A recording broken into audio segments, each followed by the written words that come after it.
Hello বন্ধুরা, কেমন আছো তোমরা সবাই? আশা করি ভালো আছো। তো আজকে আমি চলে এসেছি আবারও একটা রেসিপির সাথে।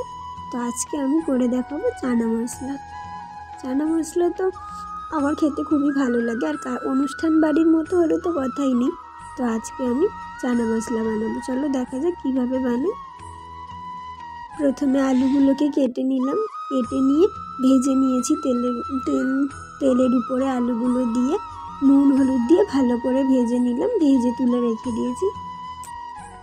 এরপরে দেখো আমি মশলা কষিয়ে নেব। কড়াইতে তেল দিয়ে গোটা গরম মশলা, তেজপাতা, জিরে দিয়ে দিয়েছি, আর দিয়ে দিয়েছি একটা মশলার পেস্ট। ওর মধ্যে আছে আদা, টমেটো, চারমগজ, কাঁচা লঙ্কা, শুকনো লঙ্কা দিয়ে একটা পেস্ট বানিয়েছিলাম, দিয়ে দিলাম। দিয়ে ভালো করে কষাতে হবে। তারপরে এর মধ্যে আমি দিয়ে দিয়েছি ধনে গুঁড়ো, জিরে গুঁড়ো, হলুদ গুঁড়ো, কাশ্মীরি লঙ্কার গুঁড়ো, আর দিয়ে দিয়েছি ঝাল লঙ্কার গুঁড়ো। তো সমস্ত কিছু দিয়ে আমার এটাকে ভালো করে কষাতে হবে। যতক্ষণ না তেল ছাড়ে ততক্ষণ এটাকে কষাতে হবে। দেখো আমি সব মশলাগুলো দিয়ে দিচ্ছি।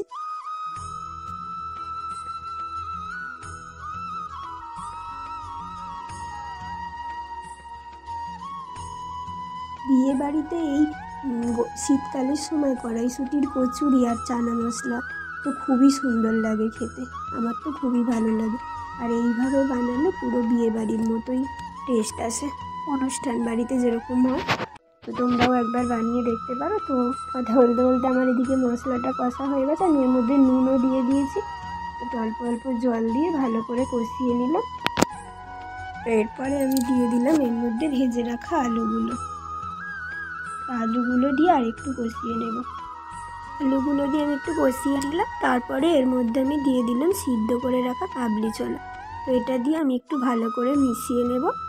আর ভালো করে মিশিয়ে নেওয়ার পর আমি এর মধ্যে দিয়ে দিলাম অল্প একটু গরম মশলা। তারপর জল ঢেলে ফুটিয়ে নিলেই রেডি চানা মশলা।